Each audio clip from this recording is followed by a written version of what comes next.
Good morning, everybody. Hi. Welcome to Vista and iWorks webinar on the new Insolvency Act, for short, the IRDA. The full title of the act is called the Insolvency, Restructuring and Dissolution Act. And today we will be exploring the impact of this new act, specifically on the maritime industry, how it will impact maritime issues and issues arising from maritime claims, including whether the moratorium would adversely affect your rights to issue a writ and otherwise enforce your maritime claims. We'll also give you some practical tips and insights into how shipping companies in distress can restructure their operations. We're just waiting for a few more participants to join in. Allow me to just introduce WISTA, in case some of you here have not heard of it. WISTA is a Women's International Shipping and Trading Association. It's an international organization of which Singapore is one of 50-odd chapters. It was the first chapter that started in Asia. I'm Magdalene Chew. I'm from Asia Legal, and I'm also the president of WISTA Singapore. The main presenter tonight will be Debby, who is a director of BlackOak. She's also the president of iWork, and I'll leave her to tell you more about iWork. Hi everyone, my name is Debby. I'm a director at BlackOak LLC. I'm also one of the two co-chairs of the Singapore chapter of iWork, which stands for the International Women's Insolvency and Restructuring Confederation. So it's a global body, and Ellyn and I are both from the Singapore network. So Ellyn is a managing director at FTI Consulting. And she has lots of experience working in various high-profile insolvency and restructuring engagements involving both listed and non-listed companies. And together with Ellyn and I, there's also Tang, who's a partner with Stephenson Harwood. She's also a director with the Singapore chapter of iWork.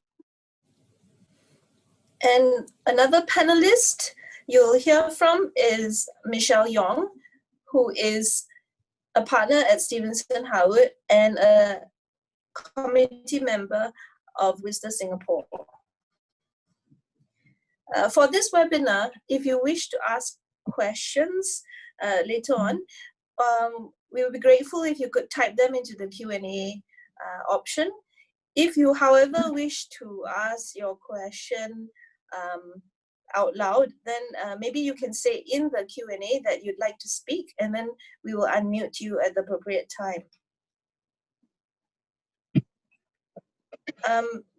So the presentation will take about 15 to 20 minutes, and then we go straight to a panel discussion and a Q&A.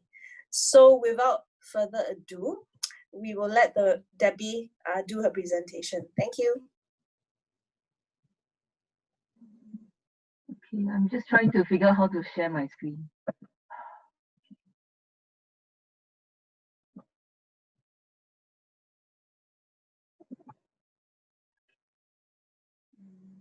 So what I will kickstart with will be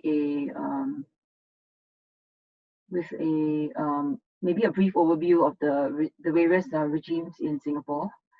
So in Singapore, there are three main regimes. So that's the scheme arrangement, the judicial management process, and liquidation.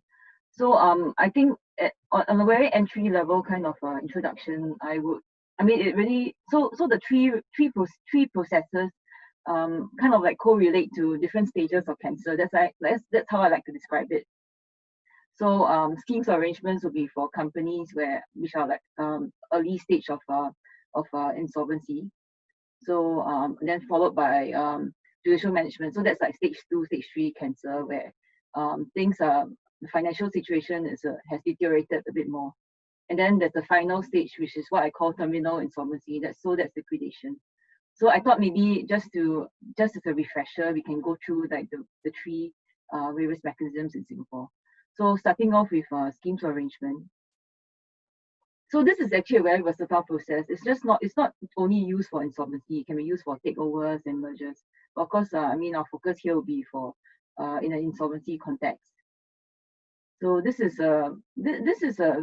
used when you want creditor agreement, but you know that you can't get all your creditors to agree, and you wish to propose a restructuring plan to some or all of your creditors. And so instead of requiring 100% of your creditors to buy in, you can use this process whereby you only need 75% in value and 50% in number. So this is Singapore's equivalent of a debtor in possession restructuring mechanism, by which the board of directors still remains in control of the company. Of course, an accountant called the scheme manager will be appointed, but that's more to implement the process. But really, the board of directors and management of the company still remain in control. So this is a key difference between the scheme arrangement and the judicial management. So for judicial management, this started in 1987 during the economic crisis at that time. And it's based on the English administration regime. So the idea is also another restructuring mechanism, just that the companies that use this are in more serious financial trouble than those that deploy the scheme arrangement mechanism. So there are three aims of a judicial management. So one of which would be for the company to get back on its feet again, and then the second would be to implement the scheme arrangement. So the third aim will be to allow for more advantageous realization of the company's assets than in a liquidation scenario. So it's important to remember that one of the aims of judicial management may not be to restore the company to profitability, but it's just a better wind down and realization of the company's assets than in liquidation. So of course, following the 2017 Companies Act amendments, the judicial management regime was liberalized. So now it also applies to foreign incorporated companies. And we shall discuss one of the crucial amendments in the IRDA, which is to allow out of court judicial management. So we'll talk about that later today. So as I mentioned earlier on, judicial management is it's a restructuring process. However, unlike the scheme arrangement, the board of directors of the company is displaced.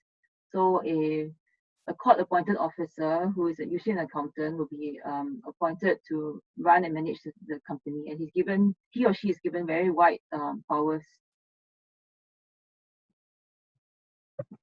So the last process in Singapore will be liquidation. So this is really in the case of terminal insolvency, where there's really, the idea is to really wind down the company and dispose of its assets. So there are actually two forms. So one will be voluntary liquidation, where it doesn't require an application to court. It's by way of it's kickstarted by way of a declaration from the directors, and then a creditors meeting and a members meeting. So for voluntary liquidation, there are two kinds. So one is members voluntary, and then there's also creditors voluntary. Members voluntary will be for a situation where the company is able to pay off all its creditors. So you only need a members meeting to commence that. But for creditors voluntary winding up, the company is obviously insolvent and unable to pay off all its creditors. So this is again kickstarted by the members meeting, but then it is to be followed on by the the creditors meeting, where the creditors actually get to choose who they want to be as the liquidator of the company. So this is for voluntary liquidation. So in contrast to voluntary liquidation, there's compulsory liquidation. This involves an application to court, and it can be by the company itself or the shareholders, or it's usually done by a creditor. So a court-appointed officer will run the company once liquidation order is granted by the court. So there have been two stages of legislative changes to our restructuring and insolvency regime. So this started in 2017, where there were various reforms to liberalize our restructuring and insolvency regime. So So there's increased accessibility for foreign companies to utilize Singapore's insolvency provisions. And then the enhanced moratorium was introduced for the scheme arrangement process. And we've also introduced elements of Chapter 11 into our existing scheme arrangement regime. And as for judicial management, one of the key changes in 2017 was to allow foreign incorporated companies to apply for judicial management. Also, the threshold was lowered so that previously, prior to 2017, companies that wanted to apply for judicial management had to show that they're insolvent. But in 2017, all they need to show now is that they are likely to become insolvent. So this is to encourage companies to apply earlier for judicial management.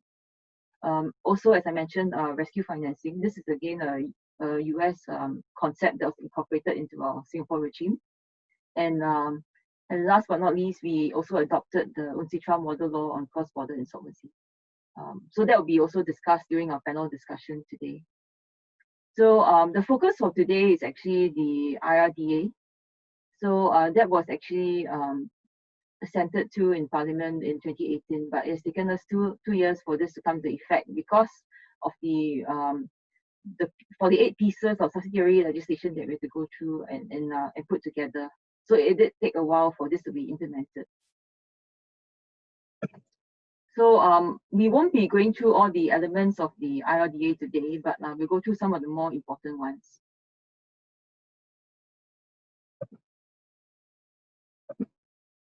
So the main objectives of the IRDA is to consolidate the laws relating to personal and corporate insolvency.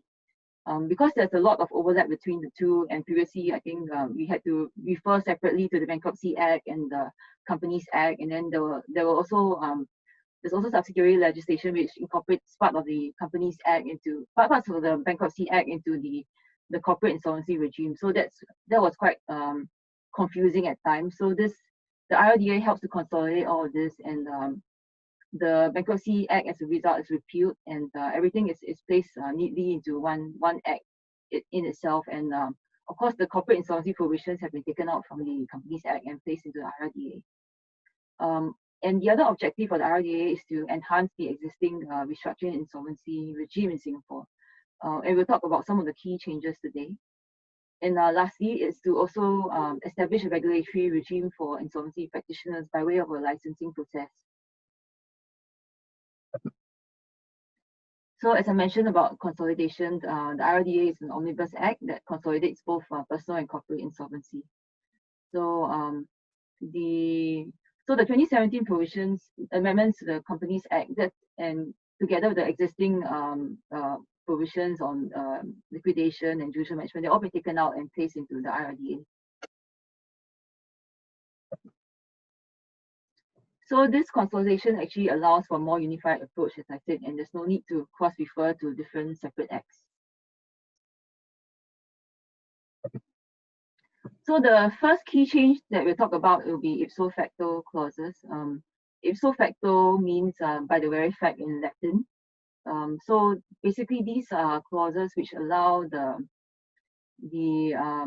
previously without this restriction or ipso facto clauses in the IRDA, the counterparty of an insolvent company could terminate based on these clauses in the event of insolvency. So, and this will actually hinder restructuring efforts, especially when the company is reliant on important contracts to carry out its business. I mean, this is actually the case in some shipping companies and also for construction companies, where what is valuable to the company are its important contracts with its customers and parties like that. So Section 440 of the IRDA restricts the exercise of ipso facto clauses that are triggered upon the commencement of restructuring proceedings. So how does it actually work? So this is kick-started after the commencement of either scheme arrangement proceedings or judicial management proceedings. So it prevents the counterparty from terminating the contract by reason only that proceedings are commenced or that the company is insolvent. But I think one important carve-out would be that it does not apply, these restrictions or ipso facto clauses do not apply to commercial charters of vessels. So I mean, today we are talking about the maritime industry, so we will address this later at the panel discussion on what are the implications of this carve-out for commercial charters of vessels. And as I mentioned, the effect of this will be that companies in distress are afforded protection, and it facilitates the restructuring. But of course, I mean, since it doesn't apply to the maritime industry, I mean, we will discuss this later as to what are the implications of the carve-out. And anyway, it's important to note that ipso facto clauses do not prevent termination of a contract by the counterparty if they're terminating for other reasons such as non-payment or money due. It only targets termination where the counterparty is relying on the company's insolvency or the fact that it's commenced restructuring proceedings. Another key change that was brought about by the IRDA will be the out-of-court judicial management. So this is a voluntary judicial management, which kind of mirrors the voluntary liquidation process, where there's no need for court application to place a company into judicial management. So this is by way of a creditors meeting, where you need 50% in value and number to pass this resolution to place the company into judicial management without a court order. So the effect of this is to actually liberalize the judicial management regime and to encourage companies to apply earlier. And this is to really encourage them to seek help earlier, and it will make any judicial management hopefully more viable because the process is kick-started earlier. And the fact that there's no court application required will mean that the process is expedited, and then this will also allow the company time and resources to channel its efforts to rehabilitate itself. And the fact that there's no court order could also mean that there's less stigma involved in the judicial management process. Currently, one of the hesitation and reluctance to use judicial management is because of the stigma involved of a formal judicial process. Of course, when you use this voluntary judicial management process, once the company is placed into judicial management, the court will still have oversight over the entire process. This is to ensure that the rights and interests of the creditors of the company are safeguarded. So another key change that was brought about by the IRDA was it's now explicitly allowed for liquidators and judicial managers to assign causes of action that arise in an insolvency situation. So litigation funding basically has been liberalized as a result of the IRDA.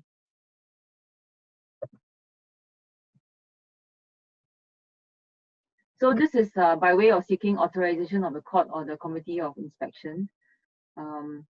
So now judicial managers and liquidators are now allowed to permit assignment of proceeds of clawback actions.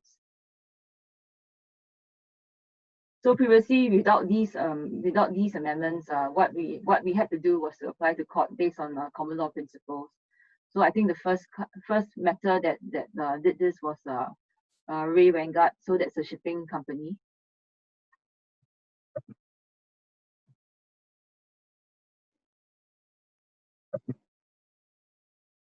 So another amendment in the IRDA is that now creditors can provide funding under Section 204.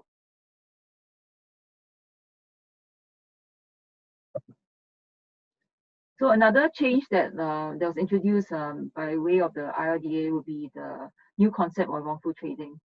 So previously, to establish liability for insolvent trading, criminal liability was a prerequisite. So it made it quite hard to actually establish liability for insolvent trading. So wrongful trading makes it easier to now pursue former directors of the company, and it actually extends so far as to third parties. It's not necessarily directors that can be pursued under these wrongful trading provisions. So there's also been some changes to the winding up proceeding mechanism. So now a permanent stay is previously all that the court could grant was a permanent stay on the winding up process insofar as the company wanted to bring the winding up to a stop. But now with the IRDA section 186, it's possible to actually end and terminate the winding up of a company. So this will be particularly useful where, for instance, an investor wishes to buy over the shares of a company. So the idea will be to basically end the winding up so that the company can continue on as a solvent and live company. So this allows for the smoother resumption of business and management of the company upon the termination of the winding up. There's also early dissolution. So this allows for a company to be dissolved speedily and with less resources required, especially when there's really no assets to realize. So this is for time and cost efficiency in clear-cut cases. Okay, I'm at the end of my presentation now, so we shall move on to the panel discussion.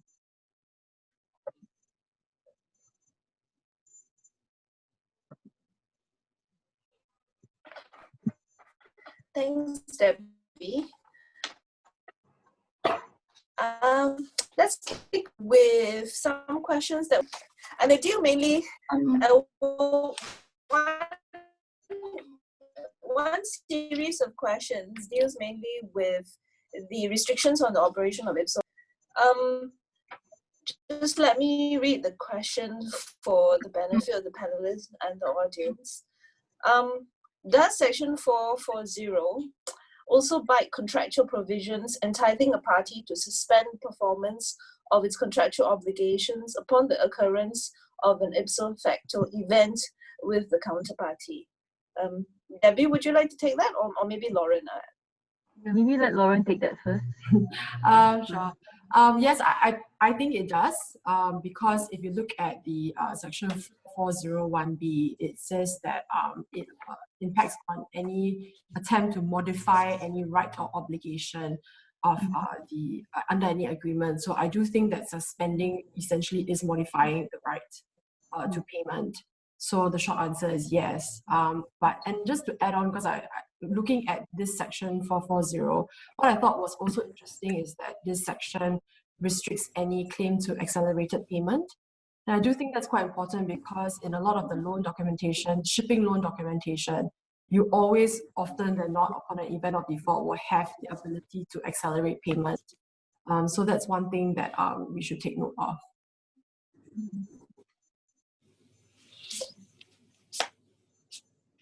Okay, the second question that was asked was Section 40 seems to apply also.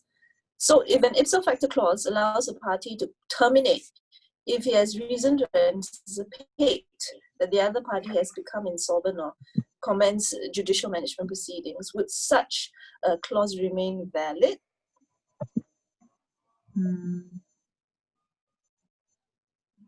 Yeah, Lauren, would you like to answer that? Sure, no problem.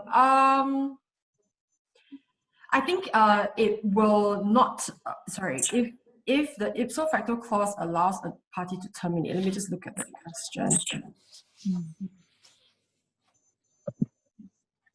Oh, right. I actually think that it only applies when you, when the party actually commenced proceedings or when it's actually insolvent. I do think it's quite clear from the wording itself. But I can and it's probably arguable, and I can see it going to court, where the other side will say, hey, but you knew that I was going insolvent. I had told you when you asked me for payment, and you straight away terminated, and try to bring in the ipso facto, this restriction, section 440. So I think reading it literally, the answer is no, you can't. Can't terminate. You can terminate if you know, if it's just you knowing that the company is going insolvent, not that the company is insolvent. But I can see that you can try to argue about it. Okay, just to add on to that, I think that the whole idea would be to encourage companies to apply for proceedings, restructuring proceedings earlier, so that they can have the benefit of the zero action. Of course, as Lauren says, it's definitely arguable, and yeah, you never know what will be what the court will decide. Yeah, Meg, I think, I remember that during our discussion, right, we said, okay, let's let the insolvency lawyers speak for a while, and then maybe we shipping lawyers have to make our points loud and clear, right, on what we think about IRDA and its new provisions. So just to introduce again, Meg and I are the shipping lawyers here, and a bit of a backstory. Well, Meg and I are on the board of WISTA. I'm colleagues with Lauren, who's committee member of iWork, and a couple of years ago, I followed Lauren to an insolvency conference just out of curiosity because I act for banks a lot, and I saw all the shipping lawyers in Singapore there, and I was really shocked. And so during the coffee session, I was asking what are you doing here, and one insolvency lawyer said to me, shipping is now insolvency. So that's really unfortunate, but our worlds have collided.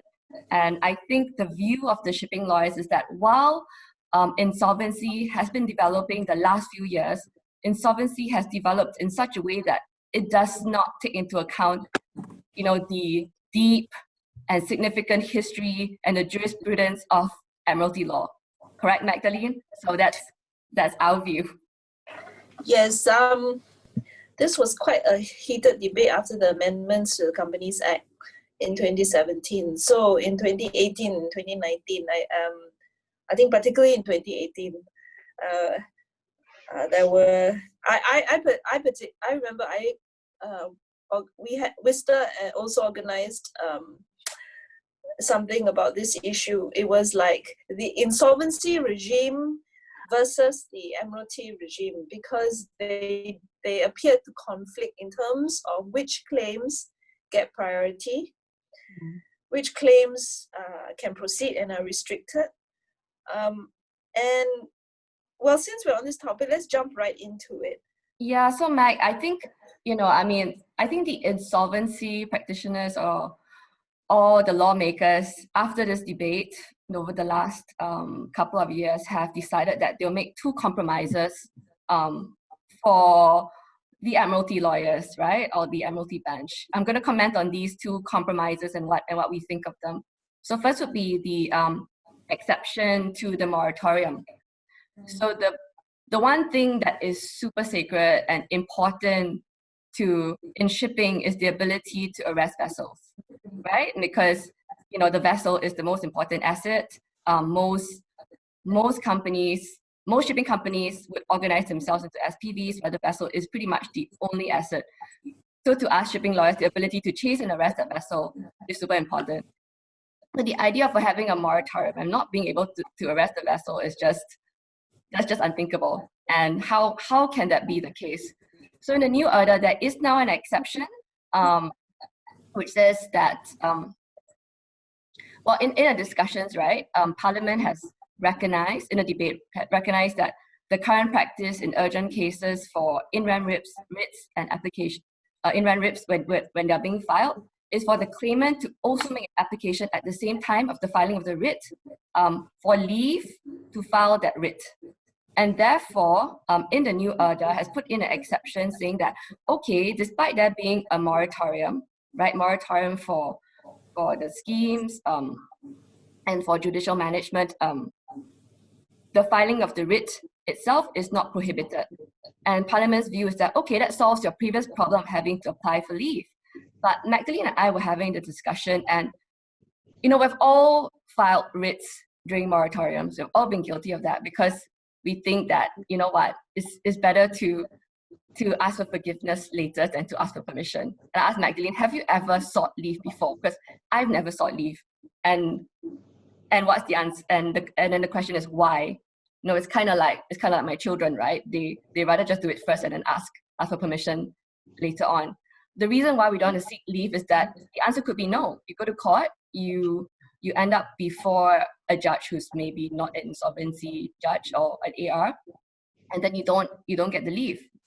So rather than risk not getting leave at all, just file first, and it's electronic filing. No one's going to reject your electronic filing. Just get the writ in place first. And why is it so important to get the writ in place? So first of all, preserving the claim against the vessel is very important to Admiralty claimant because it gives the Admiralty claimant security, making the Admiralty claimant a secured creditor, which it otherwise wouldn't be. So this argument gets very little sympathy with our insolvency friends who say, what makes maritime claimants so special? Well, to us, we are very special, okay? So, and without this statutory lien that comes about with the filing of the writ, an Admiralty claimant, a maritime claimant would be like the rest of the unsecured creditors. Second is time bar. Most cargo claims have a 1-year time bar. Charter party claims a 6-year time bar. Collisions, I think a 2-year time bar. You know, so imagine if there's a moratorium in place that prevents me from filing my writ, then, and I've got a time bar running out, right? Then, you know, I would lose that right altogether to go after that ship. So that's really important.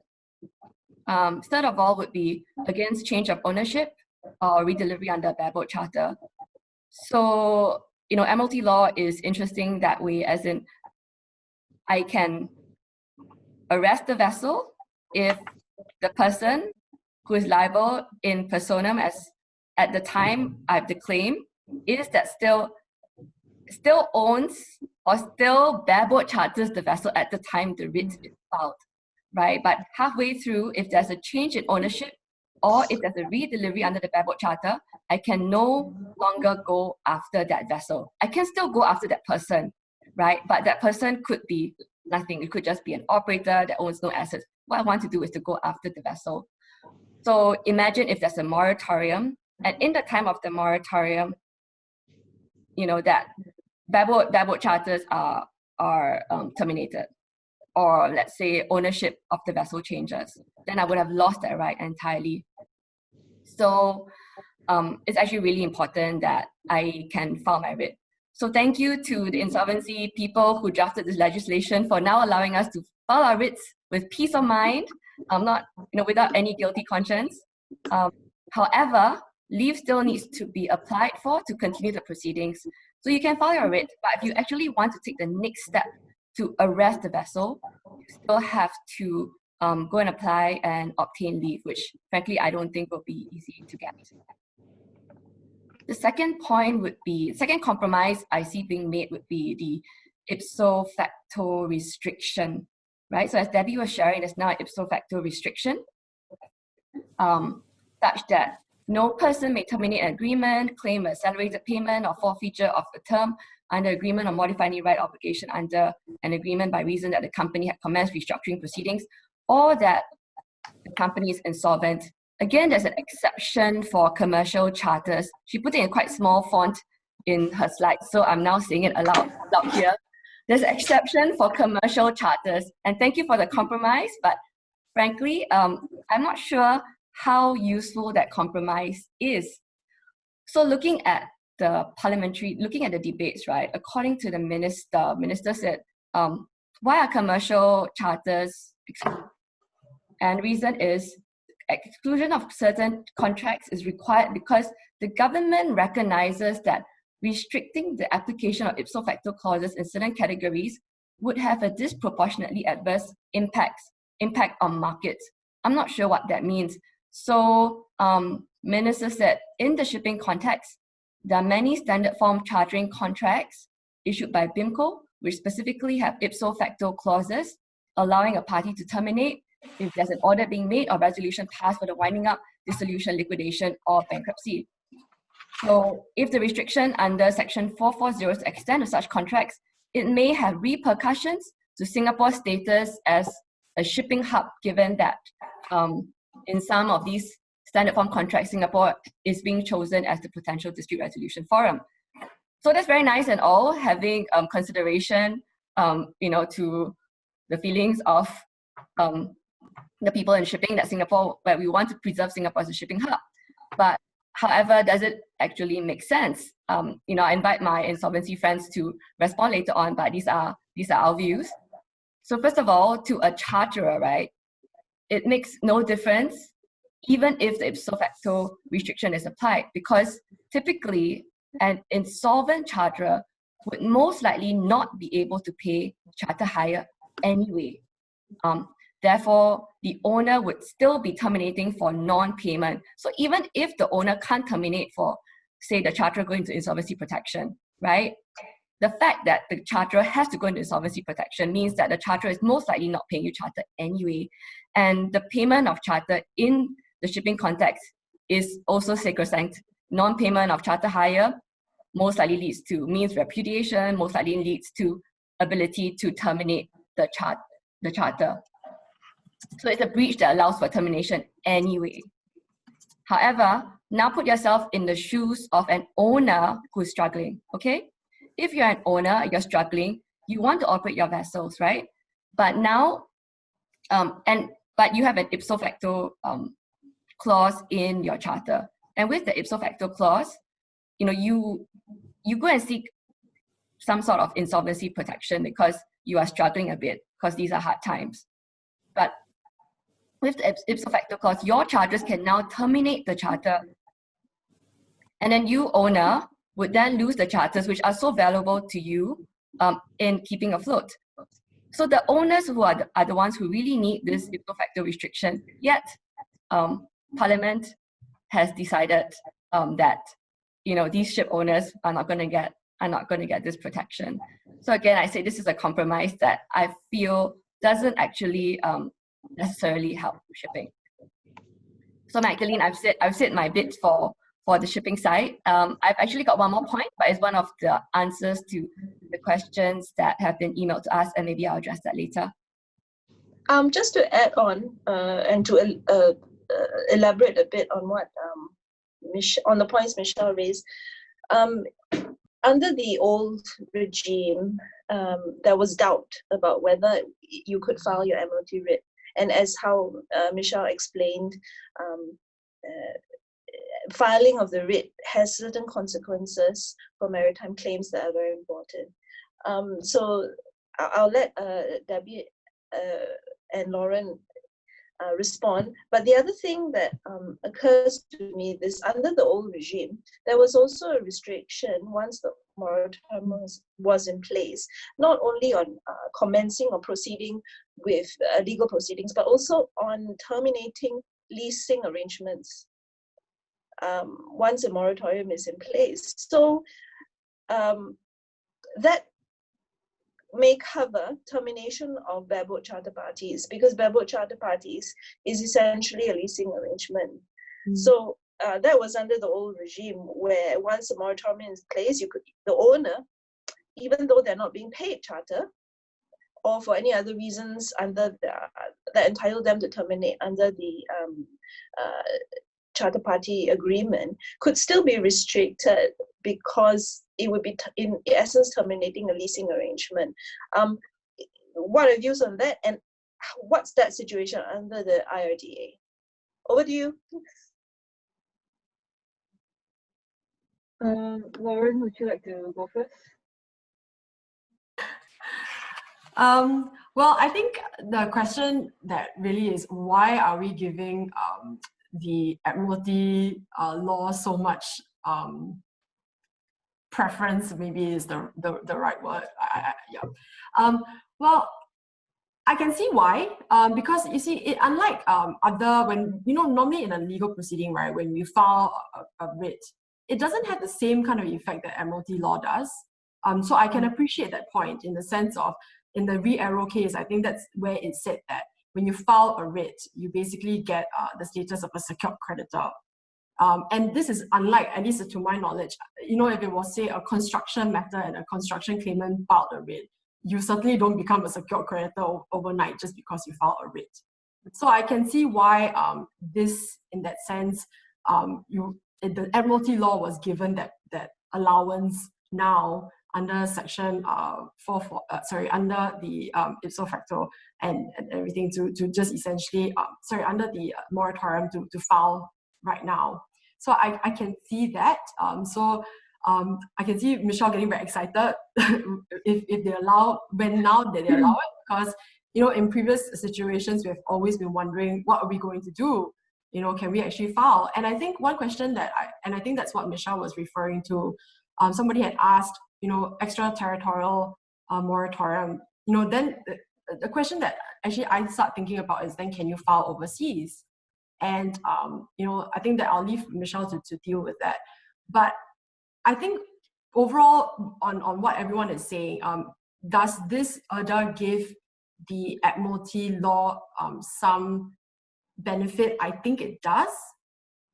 Whether it is useful, I certainly think about the filing of writ, yes.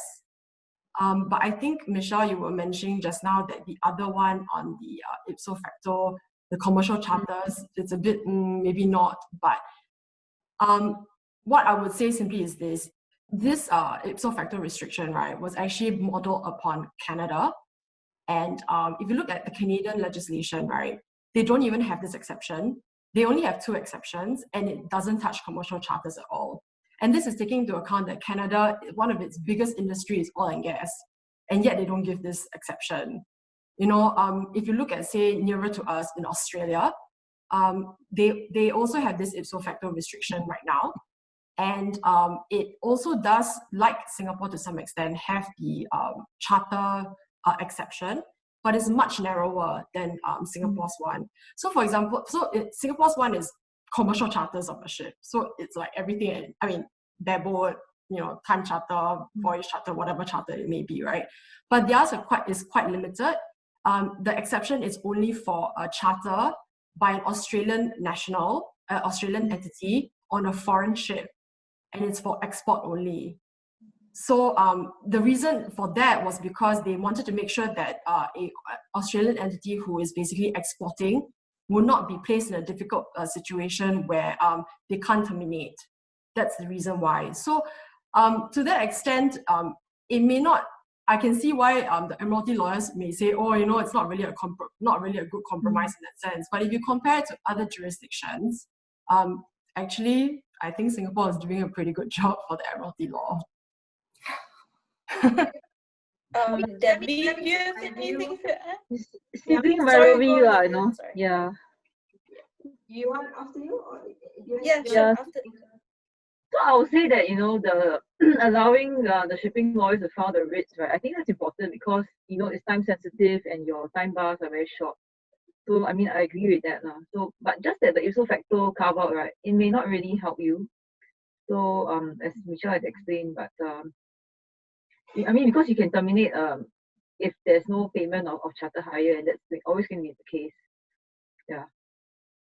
Okay. So the comment that I wanted to make is that I think we are trying to balance Singapore being a shipping hub, as it has always been, versus Singapore trying to be an insolvency and restructuring hub. I don't think both of them are in conflict necessarily of each other. What we are trying to avoid is a scramble for assets. It doesn't mean that it has to be so binary that immediately the company goes in insolvency. We don't want a knee-jerk reaction where everybody scrambles for their asset. So what does it take now? The first thing is anybody should consider, and I'm hoping lawyers also, you know, take a step back. Lawyers, credit company, okay, fine. We're all in a very bad situation. And if you look at the listed companies that shipping and energy companies, there are 58 of them as at 2017. How many of them are still in some kind of insolvency regime now? A good 20% of them. 11 companies are either in JM or undergoing some scheme. Of that, 7 have already been delisted. What does it say about us as a shipping hub? What does it say about us as a restructuring hub? So take a step back and look at the very big picture here. And this entire industry is suffering now. I'm not even including companies that have going concern, especially in a very difficult time like that. So the question is, shouldn't be, what do I do with my security? The question should be, how do I rehabilitate the company? Because it must be a win-win situation for all. And that's when the finesse of accountants or insolvency practitioners like us hopefully can try to bridge that gap. So that's really just my comment. So it means I have to trust you to run the company. We can do it together. I just wanted to also share that, you know, I work on judicial management of a shipping company for 10 years. So that's 1/3 of my life. And I mean, we actually got an expert from us to actually help run the company. So I mean, it's possible. So Yeah. So we have two questions on the live Q&A. I'll take the second question first because it's related to what we're currently talking about. Karishma wants to know whether if a party charters a vessel owned by a company under judicial management, he now has to worry about third-party arrests since in-rem proceedings are now allowed despite moratorium. Michelle, I'll let you answer that. Okay, so going back to the exception, right? The exception allows for people to file their writs, but not to continue for the proceedings unless leave is obtained. And as I was sharing, I think it'd be very hard for leave to be obtained. So in a way, you don't have to worry. But I think this is linked to another question that we have, which I think is very important, right? When you're chartering a ship, because, well, depends on where you're chartering the ship. Let me just read this question. Hang on for a bit. Okay, it says, given the nature of maritime assets, constantly in motion and likely based in multiple jurisdictions, it's likely that the extraterritorial moratorium possible with IRDA would be useful. What are the practical applications of this moratorium and challenges could companies face in the recognition of moratorium in foreign jurisdictions? So, I mean, it's sort of linked to Karishma's question, as in Karishma asking whether there should be reason to worry about third-party arrests, right? So it's linked to the question about whether or not the moratorium has extraterritorial effect. So first of all, a lot of people think that the moratorium, not for judicial management, but for the 0211B, which is now which is now section 64, right? A lot of people think that that has extraterritorial effect such that you can't arrest a ship anywhere in the world. This is actually not correct, okay? First of all, if you read it says, right, in the Act, the extraterritorial effect of the moratorium only applies where the court orders that the moratorium is to apply to any act of any person in Singapore or within the jurisdiction of the court, whether the act takes place in Singapore. So it means really two things. First of all, creditors not within the jurisdiction of the Singapore courts may still commence proceedings outside of Singapore. Second point, this extraterritorial effect from a close reading of the Act seems to suggest that it needs to be something that the court has to order. So meaning that during the time of the automatic moratorium, before an order has been made, the moratorium may only extend to acts in Singapore itself. So, Karishma, if you are chartering a vessel and you're actually asking about judicial management, where definitely there is no extraterritorial effect, correct? So for you, if that vessel then goes outside of Singapore, right, then I would worry about third party arrest because the Singapore court's jurisdiction does not extend so far. It may extend to a company with presence in Singapore, but you know, shipping is very international. There are lots of companies that are not in Singapore who may be chasing this vessel as well. Just to add on to that, right, it's possible to, of course, apply to recognize the Singapore moratorium overseas. So that's commonly done for, especially when there's a shipping company involved and they have vessels overseas. But Debbie, you have to go from jurisdiction to jurisdiction, right? That's right, yeah. Yeah. So that will make it harder as well, but it really depends. Yeah. But I suppose, sorry, just to add on, is that usually for a vessel, there's quite standard chartering routes. So I suppose if you know where it hits, which ports it hits usually, you can kind of take a guess to say, I'm going to do this and this recognized at this particular jurisdictions. But like what Debbie was saying, I mean, of course, it's going to take some time. It certainly won't be easy on costs. So that's something that the person will have to think about. Okay. Interesting question from Vivian. Hi, Vivian. Okay, let's answer Ashish's question first. Okay. About voluntary JMs, because he asked it pretty early on. this was touched on during Debby's presentation. This is a new concept of voluntary judicial management as compared to the old regime where you could only get a court-ordered one. Debby, would you like to answer the question? His question is how to avoid conflict of interest and who appoints the GM? So when the company, it's a company that actually proposes the judicial manager nominee. So and in that when it proposes the JM nominee will have to state whether they have any clear interest. But ultimately, while it's the company that proposes who gets appointed, it is the creditor to get to choose and approve the JM's appointment. So I think we have to bear that in mind. Okay. And Vivian's question is, how do you think the new provisions which allow writs to be issued would affect existing writs which were filed without leave? Michelle? Well, I think the insolvency lawyers, right, will try to strike out the old writs.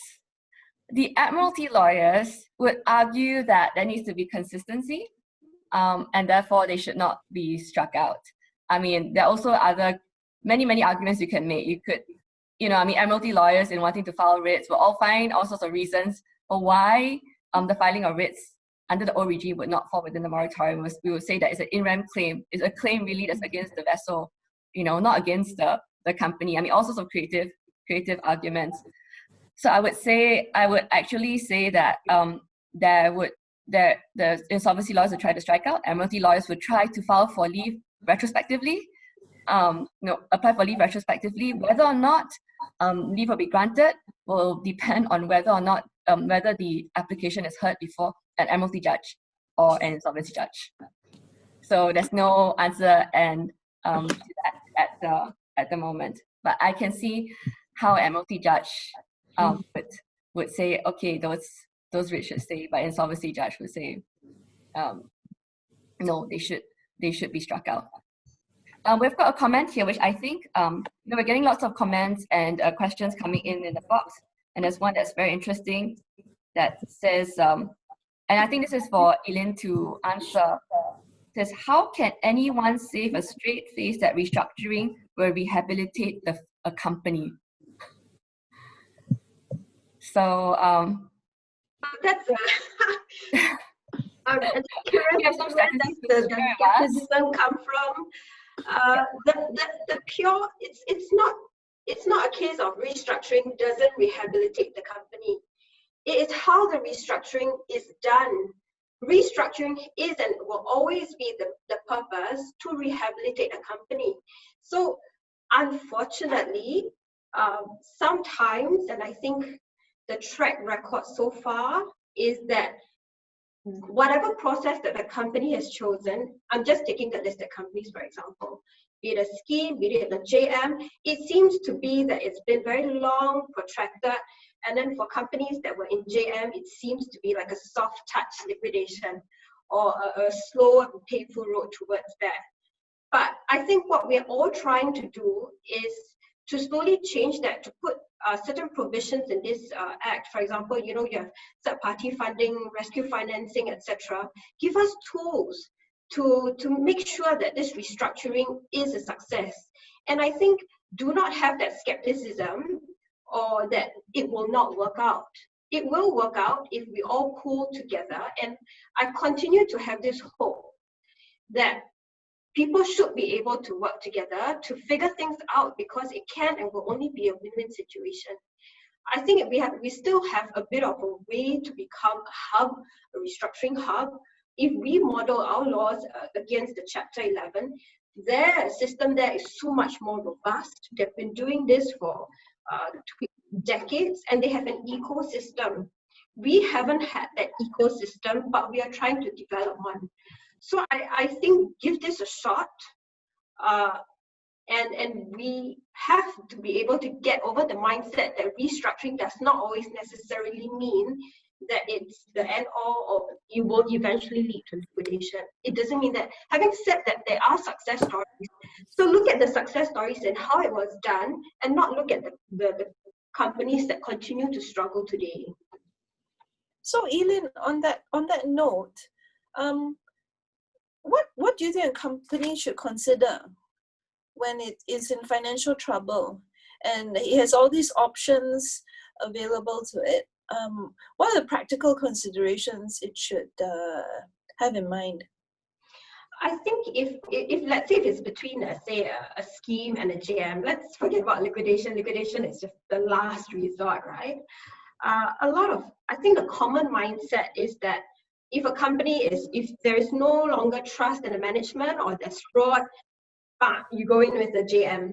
That generally is true, because the key overarching factor is, for me, when I look at a company, the key question is continuity. When you bring in another person to break things up, that change in management may or may not be good for the company. So the question really is, what does continuity mean to this particular company? It may mean different things. It may mean that you need a shake-up. It may mean that you need to do something else different. So if putting in a JM may not necessarily always mean a bad thing. It may not necessarily mean so. So to me, I will always ask, okay, continuity, how important is that? From all perspectives. Second is, how distressed are you? Right? I think the common understanding or thinking is that if there is still some hope, then maybe you try for a scheme first. If you're so along the distress spectrum, really going towards the liquidation side, and you just have to show that your returns in a JM is slightly more than a liquidation, yeah, okay, fine, just go for a JM, prevent you from being a zombie company, and then that's it. All right, just have a clean break, slowly wind it down, then that's it. So that's the other consideration. The third consideration I have is whether you have creditor support. So if you want to go and apply for moratorium, you also need to show to the court that you have some kind of a plan and you do have creditor support. So that relationship with the company and the creditors is already very important. Failing which, if you do not show to the court in your application that you have some kind of support, but you show the court that you have some kind of plan and the court makes that assessment itself, it is very difficult for the court to make that kind of assessment, because it may or may not, the court may or may not be commercial about it. So between JM, in terms of creditor support, if you think that you don't have it, you just want a quick shake up, then you just go for a JM. These are the considerations that I'll probably take my clients through. Do you think a voluntary JM process will have less stigma than a court-ordered JM? I think so. I mean, and the idea is to actually encourage companies to apply earlier. So that would mean that they are less distressed. And I mean, hopefully, it will be some kind of light touch JM process where the even though an external administrator is appointed, the board and management still remains, and then they work together, and there's some oversight by the court. So hopefully it's a win-win situation for all stakeholders. Of course, I may be overly optimistic. Well, it brings to mind two very recent JMs, which were fairly quickly turned into liquidation cases. Trading companies, Agri-Trade and Zenrock. I think for Zenrock, within a month of being placed under court-ordered JM, the judicial manager applied for the company to be placed under liquidation. I don't know, it seems a bit fast to me. If you're asking people to trust the JM process, that it's a genuine rehabilitation. What do you think, Ellyn? I don't know the very specifics of the matter for these two, but yes, it is quite quick in that sense, because typically JMs will stretch it out a bit longer. But the JMs must also have the view that there really is no plan, because for all JMs, within 90 days in IRDA, the JM has to come up with a statement of proposal. You can extend it for additional 60 days, but that's it. So die, right? Within 150 days, you must come up with a plan. And sometimes if it's there's no plan, then I think the only route then must be liquidation. So to me, it's not really the length of time, but when a JM goes in, assesses the situation, tries to work things out, and realizes that the returns in the JM will not be more advantageous than the liquidation, then perhaps just take the bite the bullet. Staying with you, Ellyn, and I recognize you're 3 minutes after 11, but we have one last question, so I'll just read it out to you. What Chapter 11 cases do you consider to be successes, and what makes them a model for success, and how can that be applied to Singapore's vision? This is from Adam Mokti. Oh, anybody wants to help me out here? Chapter 11. It's quite a lot, I think. Just that too many to name. But I think the important point to note is that Chapter 11 has been around a lot longer than our new regime. So I think we need to give ourselves time. And I think there's no one-size-fits-all solution for any company.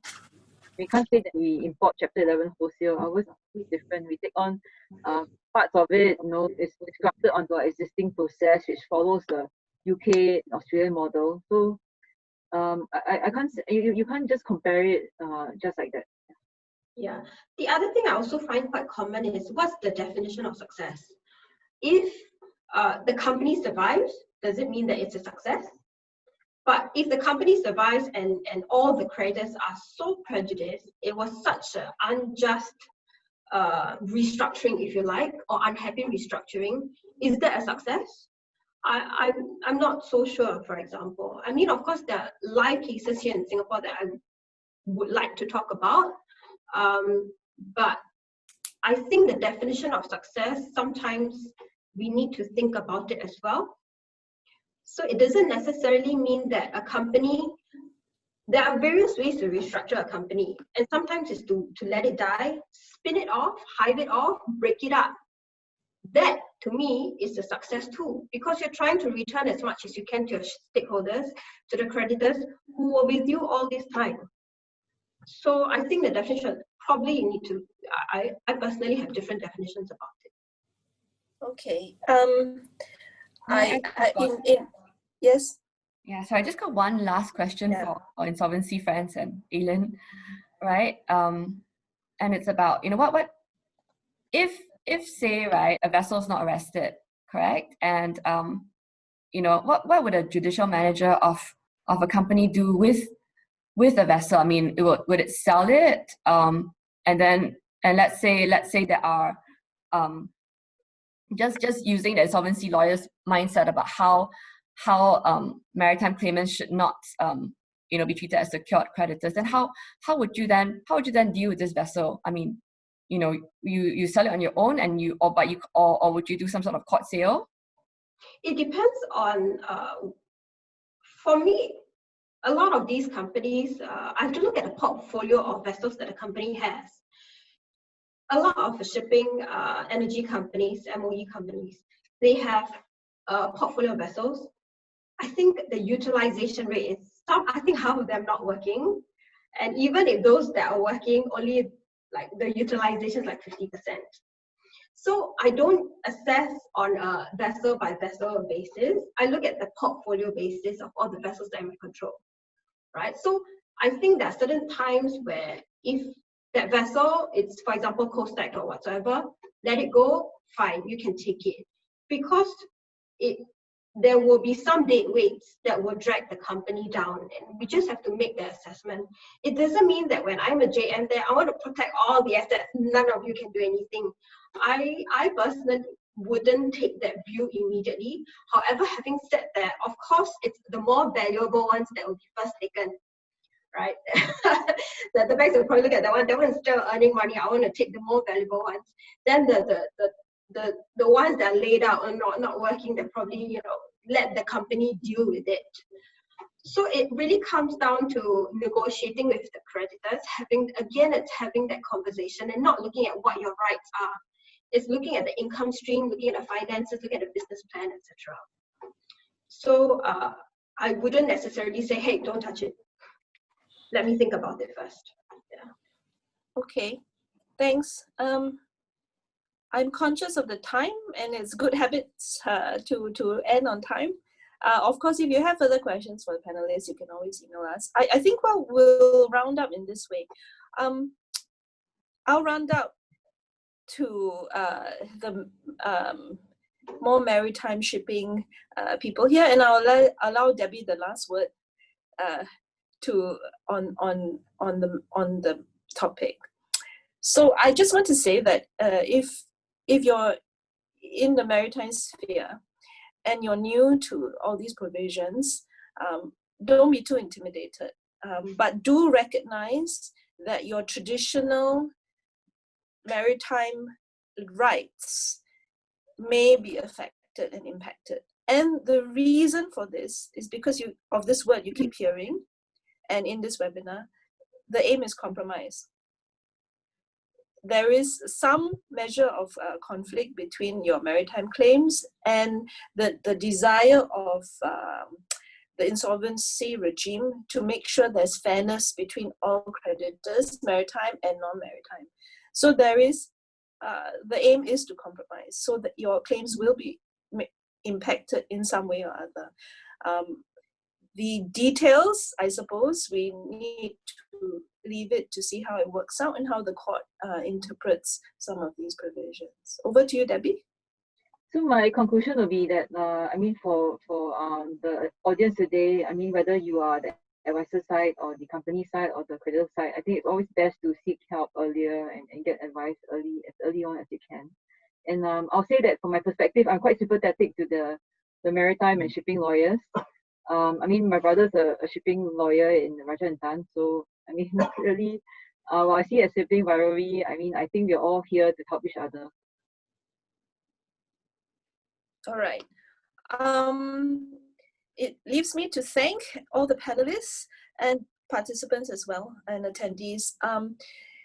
We've had a good response. We will circulate the slides, and there will also be a recording which we'll make available online.